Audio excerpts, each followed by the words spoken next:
সে কি, তুমি এখানে? কেন, আমি কি এখানে আসতে পারি না? না, তুমি এখানে আসতে পারো না। This is my bedroom. হুট করে কেউ কোনো বেডরুমে আসে? আহ বর্ষণ, চেঁচাচ্ছ কেন? চুপ করে আমার কথা শুনবে, ঠিক আছে? কি হয়েছে বলো। আমি খুব সিরিয়াস একটা বিষয় নিয়ে তোমার সাথে কথা বলতে এসেছি। তোমাকে আমার সমাধান দিতেই হবে। খুব সিরিয়াস ব্যাপার, আবার আমাকেই সমাধান দিতে হবে? আমি আসলে কিছু বুঝতে পারছি না। আমি তো কিছুই বুঝতে পারছি না। ঢং। মায়া, সত্যি আমি কিছু বুঝতে পারছি না। এত সকালে একটা মেয়ে যে তোমাকে পাগলের মতো ভালোবাসে, সে তোমার বিছানায় এসে বসে আছে, কখন তোমার ঘুম ভাঙবে সেই প্রতীক্ষায়। কোনো সমস্যা না হলে কেমন হয়? তা তো পারে না। কি হয়েছে আমাকে একটু বলো তো। আমাকে বিয়ে করতে হবে আজ, যেখানে পারো, যেভাবে পারো। আমি আর কিচ্ছু জানি না। আরে পাগল নাকি, কি বলছো এসব?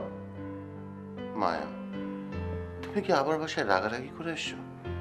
এত কিছু তোমার জানার দরকার নেই। আমি যেটা করতে বলছি তাই করো।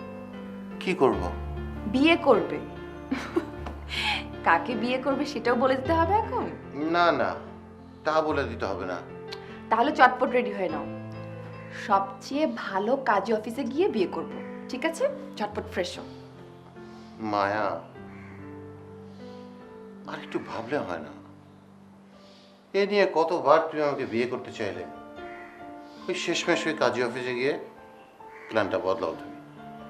মায়া, লোকে এগুলোকে পাগলামি বলে। আমি কোনো কথা শুনতে চাই না, চলো। মায়া, উফ মায়া, এরকম করো না। দূর হ, মায়া। আহ,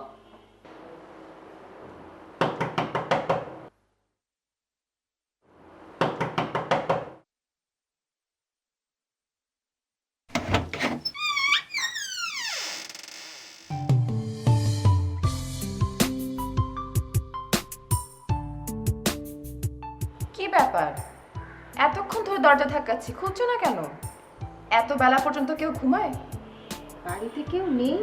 ও বাড়িতে মানে আমার বন্ধুর ফ্ল্যাট তো একদম খালি পড়ে আছে, আমি একাই আছি। কাজের লোক বুয়া টুয়া কেউ নেই? না, আসেন চাচি ভিতরে। বলেছিলাম না, খুবই অদ্ভুত টাইপের। আসেন আসেন।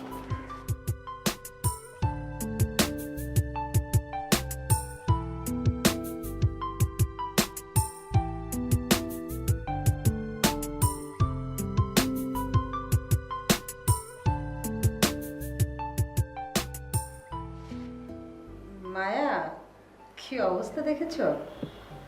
আমাদেরই মনে হচ্ছে সবকিছু গোছাতে হবে। ঠিকই বলেছেন ম্যাডাম।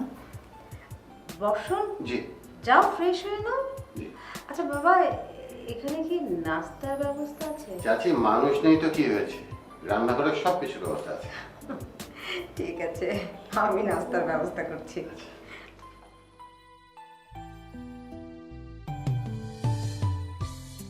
মায়া, এতক্ষণ ঘুমিয়ে ঘুমিয়ে তোমাকে নিয়ে স্বপ্ন দেখছিলাম। আমাকে? অদ্ভুত তো। যাও হ্যাঁ। ফ্রেশ আসো। আচ্ছা।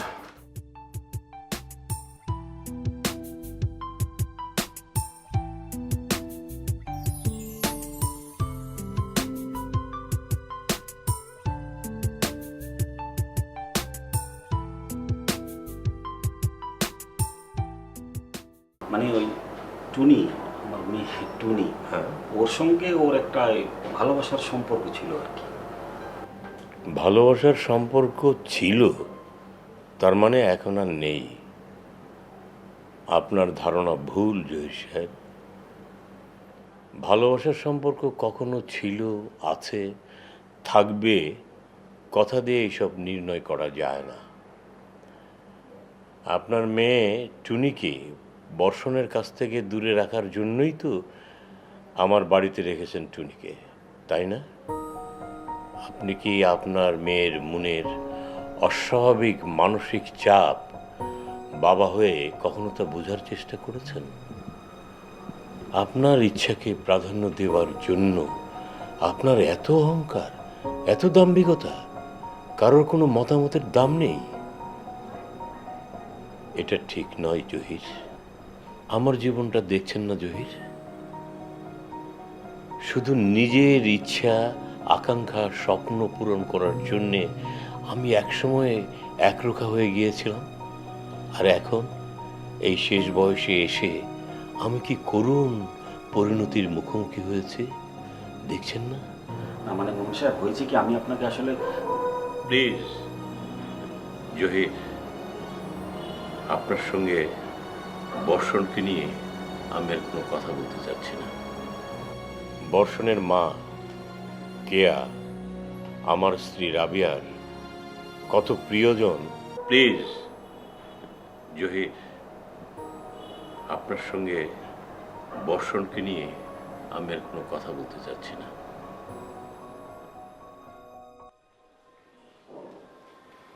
ম্যাডাম, আকাশে যে মেঘ জমেছে, অন্ধকার হয়ে আসছে, মনে হয় অনেক বৃষ্টি হবে। এখন তো আর ফিরে যাওয়া যাবে না। আমাদের মনে হয় বর্ষণের বাড়িতেই আরো কয়েক ঘন্টা থাকতে হবে। মায়া, দরকার হলে আমরা থাকবো। চাচির সাথে আমার প্রচন্ড জরুরি কথা আছে। তুমি এত অস্থির হও না প্লিজ। চাচি, জহির চাচা যে আপনার সাথে ঝামেলা করবে সেটা আমি আগেই বুঝতে পেরেছিলাম। মমিন চাচার বাসায় যখন আসি তখনই আমি জহির চাচাকে দেখে বুঝতে পেরেছিলাম আমার ব্যাপারে উনি আপনাকে ধরবে। আমি আপনাকে অনেকবার ফোন করার চেষ্টা করেছি চাচা, আপনার ফোন তো অফ ছিল। আমি তো একরকম বিপদেই পড়েছিলাম। মায়া তোমার খবর জানাতে না এলে তো বিপদই হয়ে যেত। বিপদ?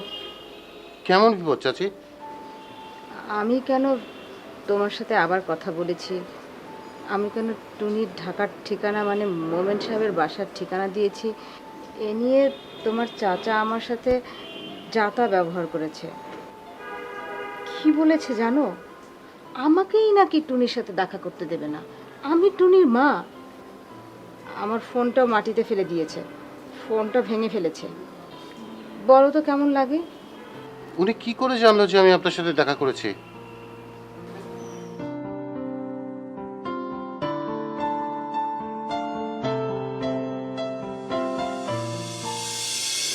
আহার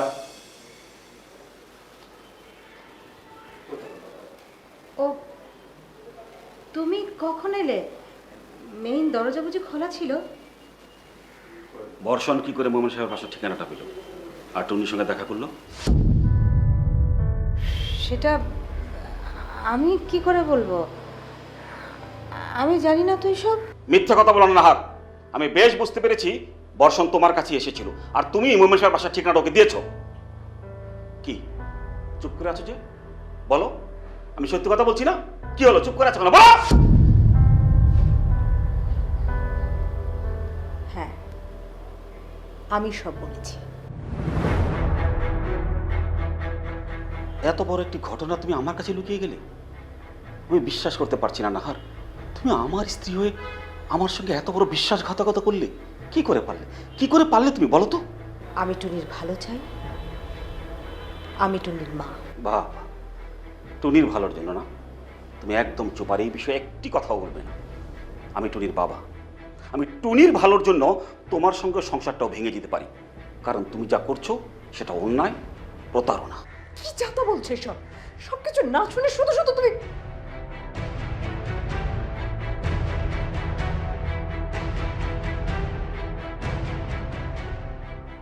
আগে আমার কথা শোনো, বোঝো, তারপর তুমি আমার সাথে কথা বলো।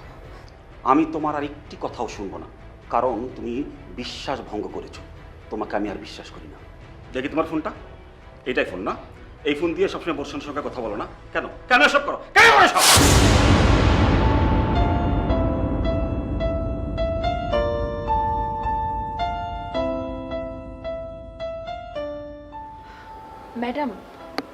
কাঁদবেন না। বর্ষণ, শুনলে তো সব।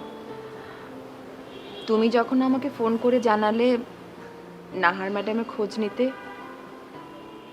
কাল রাতে যেতে পারিনি, আজ সকালে গিয়েই দেখি এই অবস্থা। তাই আর দেরি করিনি, ম্যাডামকে সাথে করেই চলে এসেছি। সাভার থেকে উত্তরা তো কাছেই। এখন তুমি বুঝবে আমাদের কি করা উচিত কি করা উচিত না। তবে ম্যাডামকে আমি বিকেলের মধ্যে বাড়ি পৌঁছে দেব, দুপুরের আগেই এখান থেকে চলে যাব। আকাশের কি অবস্থা বুঝতে পারছি না, বৃষ্টি আসবে কিনা। হ্যাঁ, সবই তো শুনলাম। আমাকে একটু সময় দাও চাচি, আমি একটু আসি। এটা নিয়ে যাই।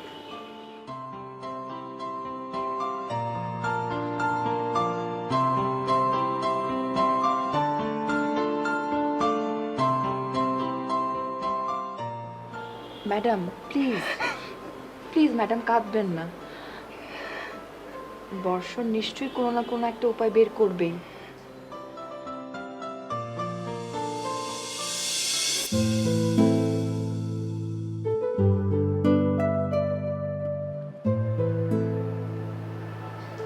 বর্ষণ,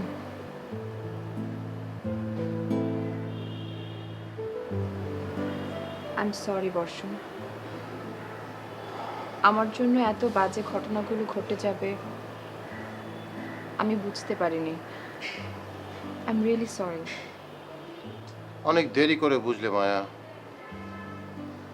ভালোবাসা নিয়ে খেললে তুমি, যেটার মাসুল দিতে হলো আমাকে, নাহার চাচিকে, তুমি। আমি তো বুঝতে পারিনি যে ঘটনা এত দূর গড়াবে। মায়া, আমরা শুধু ব্যক্তি মানুষকে ভালোবাসতে জানি, এটা ভুলে যাই যে ওই ব্যক্তি মানুষটারও একটা পরিবার আছে, তারও কিছু ভালোবাসার মানুষ আছে। তাকে ভালোবাসতে গিয়ে তো আমি তার পারিবারিক ভালোবাসার ক্ষতি করতে পারি না। তুমি সেই ভুলটাই করেছো মায়া। আমাকে ভালোবাসতে গিয়ে আমার পারিবারিক ভালোবাসার জায়গাগুলো নষ্ট করে দিয়েছো।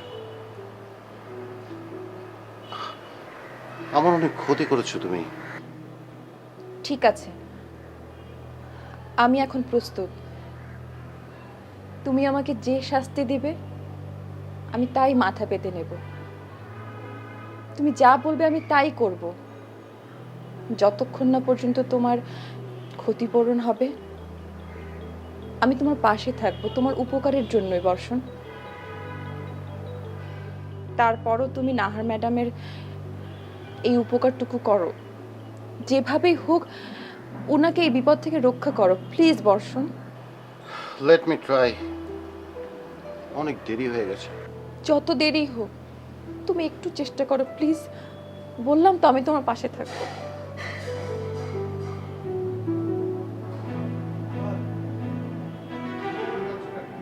আহা, তুমি আবার কাঁদছো কেন? সে কি, কাঁদছো কেন? সে তুমি বুঝবে না। আহা, বুঝবো, সবই বুঝবো। আমাকে একটু ভাবতে দাও মায়া, প্লিজ। চলো ভেতরে, চলো চলো প্লিজ।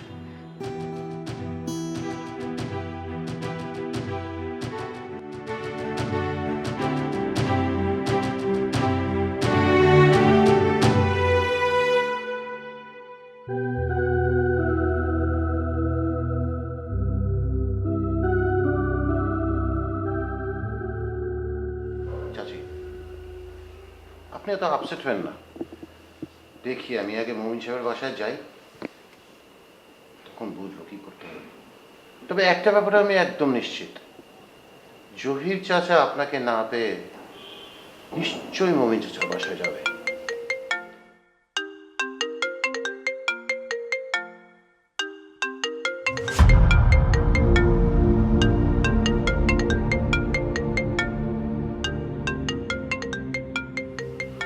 তোমার তোমার জহির চাচা ফোন করেছে। আমি এখন কি করব? ম্যাডাম আপনি ফোনটা ধরেন, যা হচ্ছে তাই বলে দেন। আমরা তো অন্যায় কিছু করছি না। জি জি চাচি, ধরেন। ধরে বলেন যে আপনি আমার সাথে আছেন।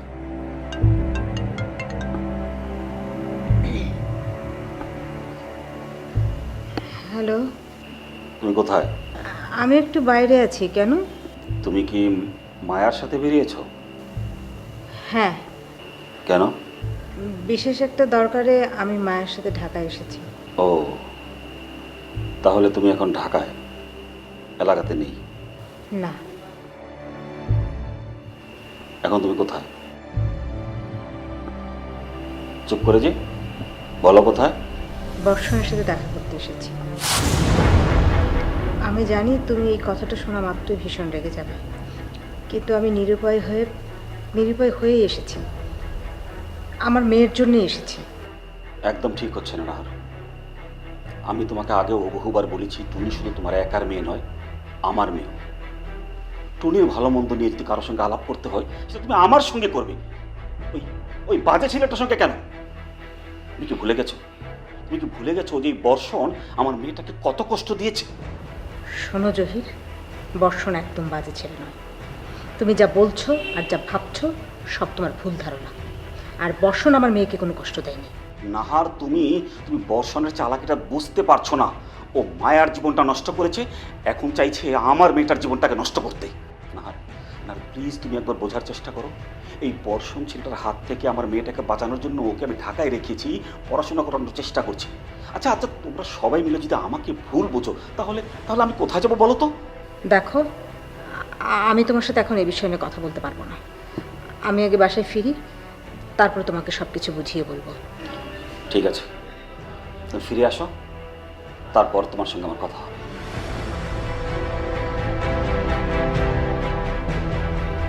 না, আর দেরি নয়, আমাকে এক্ষুনি ঢাকা যেতে হবে, মোমেন সাহেবের সঙ্গে কথা বলতে হবে। ম্যাডাম, কোনো সমস্যা? না,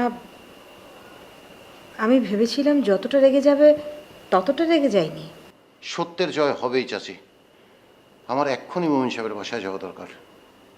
চাচি, আপনারা বরং এখন সাভার চলে যান। আমি ওখানে যাই, দেখে কী অবস্থা। যদি প্রয়োজন হয় আমি আপনাদের খবর দেবো, তখন না হয়ে আসেন। বর্ষণ, যদি প্রয়োজন হয় আমাকে ফোন দিও, আমি নাহার ম্যাডামকে নিয়ে চলে আসবো। চলেন আপনাদের এগিয়ে দিয়ে আসি।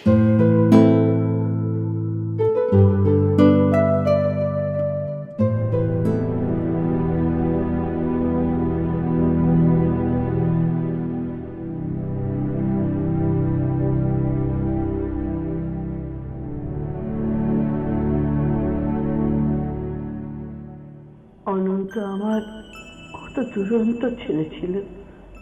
সারাদিন হইচই বক বক দুষ্টুমি কত কিনা করত, বাড়ির সবাইকে হাসিয়ে মাতিয়ে রাখত।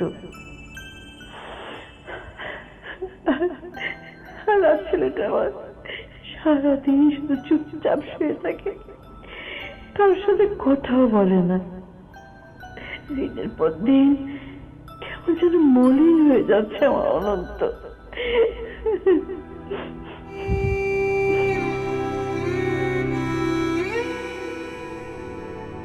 মা,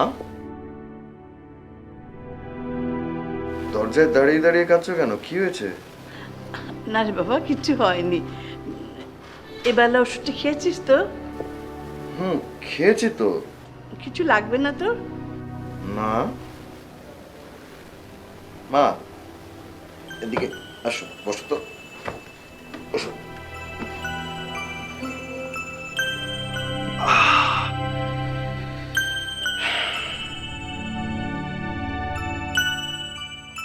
মা, কি হয়েছে তোমার? প্রশ্নগুলো শুনে মনে হচ্ছে কি আমি 8 বছরের একটা ছেলে আর তুমি তার মা।